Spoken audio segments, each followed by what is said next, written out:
السلام علیکم، میں ہوں سمیع ابراہیم. آپ دیکھ رہے ہیں ہمارا یوٹیوب اور فیس بک چینل. تازہ ترین وفاقی دارالحکومت سے پنڈی سے حاضر خدمت ہوں. اس کے ساتھ شہباز شریف صاحب کی بھی اب اطلاعات آ رہی ہیں کہ وہ ترکی جا رہے ہیں 24 تاریخ کو. نواز شریف صاحب پہلے ہی نکل چکے ہیں اور بتایا نہیں گیا کہ کہاں جا رہے ہیں. دو وجوہات ہیں. ایک تو کچھ ملاقاتوں کی خبریں آ رہی ہیں کہ بیچ میں کچھ ملاقاتیں طے ہیں، اور دوسرا یہ جو چور چور کے نعرے لگتے ہیں اس سے بڑے پریشان ہیں. ان کو یہ ڈر ہے کہ اگر پتہ چل گیا کہ میں کہاں جا رہا ہوں تو میرے پہنچنے سے پہلے جو پاکستانی ہیں ان جگہوں پہ رہنے والے وہ آ کے نعرے بازی کریں گے، چور چور کہیں گے، تو ان کا کیا ہم بندوبست کریں گے. تو یہ ایک کنسیڈریشن جس کی وجہ سے دورہ جو ہے ان کا خفیہ.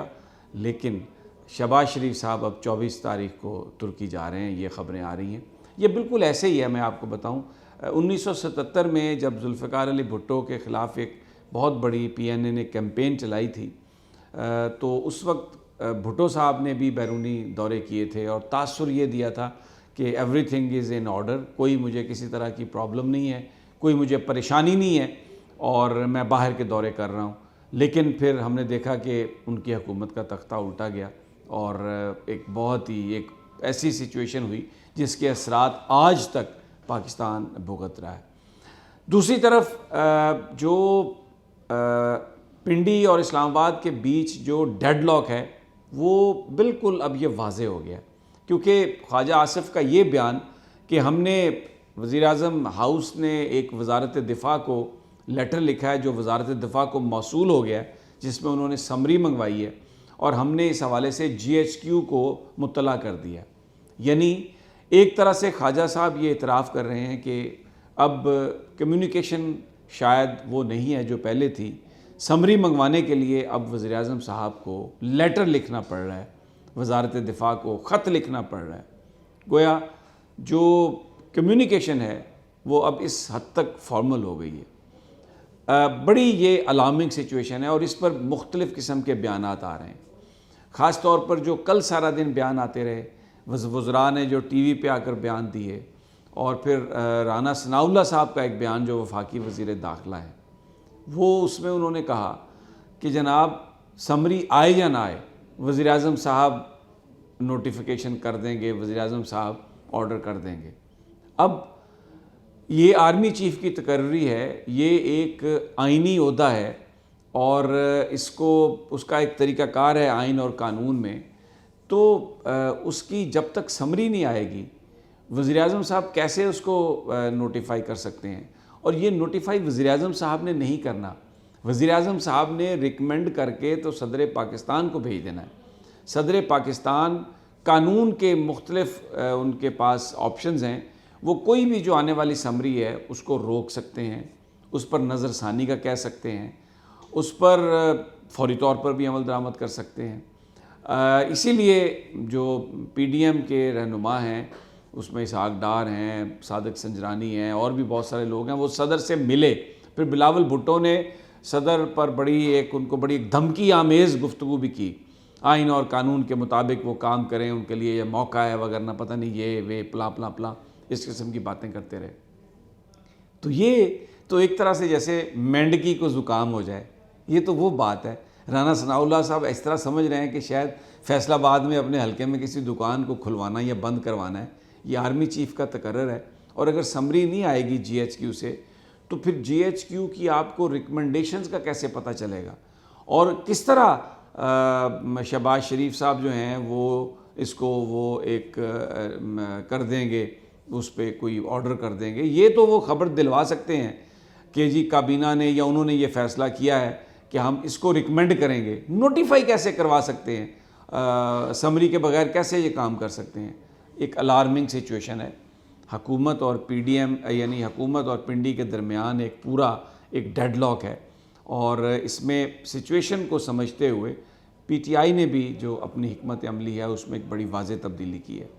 کل جو اجلاس ہوا رات میں زمان پارک میں عمران خان صاحب کی زیر صدارت، اس میں یہ ہدایت دی گئی جو پی ٹی آئی کے ترجمان ہیں، پی ٹی آئی کے رہنما ہیں، کہ یہ جو معاملہ ہے آرمی چیف کی تعیناتی کا، اس پر پی ٹی آئی کے لوگ اس کے پروسیجر پر، اس کے طریقہ کار پر کسی طرح سے بھی کوئی بیان بازی نہیں کریں گے، کیونکہ عمران خان صاحب اپنے آپ کو اس مسئلے سے نکال چکے ہیں، اور ان کا یہ کہنا ہے کہ یہ آپس میں یہ دونوں یعنی پبلکلی انہوں نے یہ پوزیشن لی ہے کہ پرائم منسٹر جو ہیں وہ کر سکتے ہیں نامینیٹ کسی کو، اور باقی جو معاملات ہیں اس پر وہ خاموش ہیں اس وقت تک جس وقت تک یہ پروسیس کمپلیٹ نہیں ہوتا۔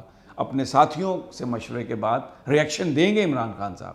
اگر کوئی انہوں نے اس طرح کی بات کی جو آئین اور قانون کے منافی ہوئی تو اس پہ ریئیکشن دیں گے۔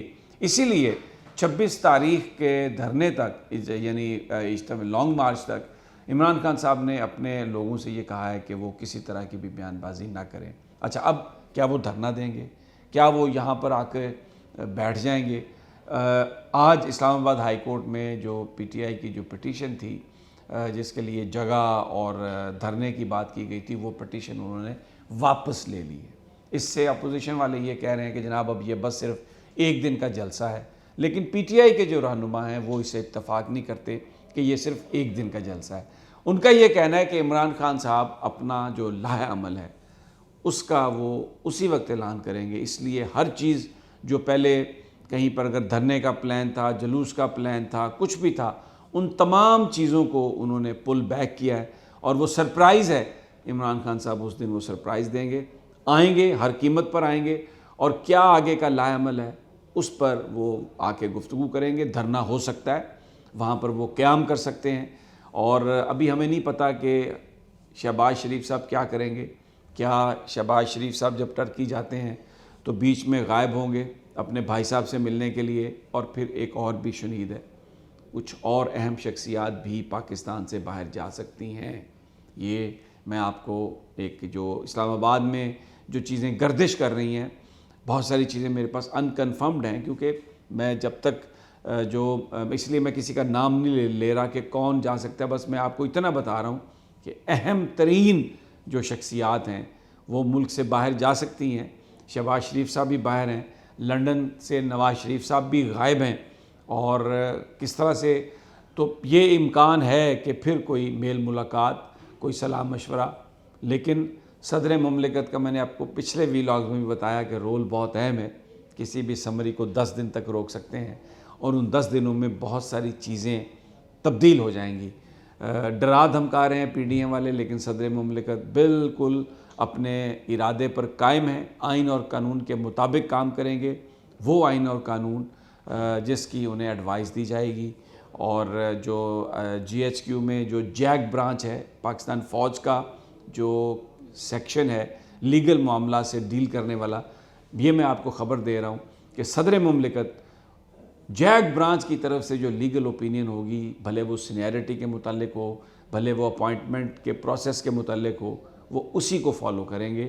یہ جو وزارت قانون ہے جس کو ایاز صادق صاحب ڈیل کر رہے ہیں، اور جس کو اس سے پہلے اعظم نذیر تارڑ صاحب ڈیل کرتے تھے، اس وزارت قانون کی اس معاملے میں جو ریکمنڈیشنز ہوں گی، وہ صدر مملکت اگر ان کو فیصلہ کرنا پڑا تو وہ جیک برانچ کی جو ریکمنڈیشنز ہیں ان پر عمل درآمد کریں گے، ان کی طرف جائیں گے، اور ملٹری کے معاملے پر وہ جو ملٹری کا لیگل سیکشن ہے اسی کی وہ پرپوزل پر اور تجویز پر جائیں گے۔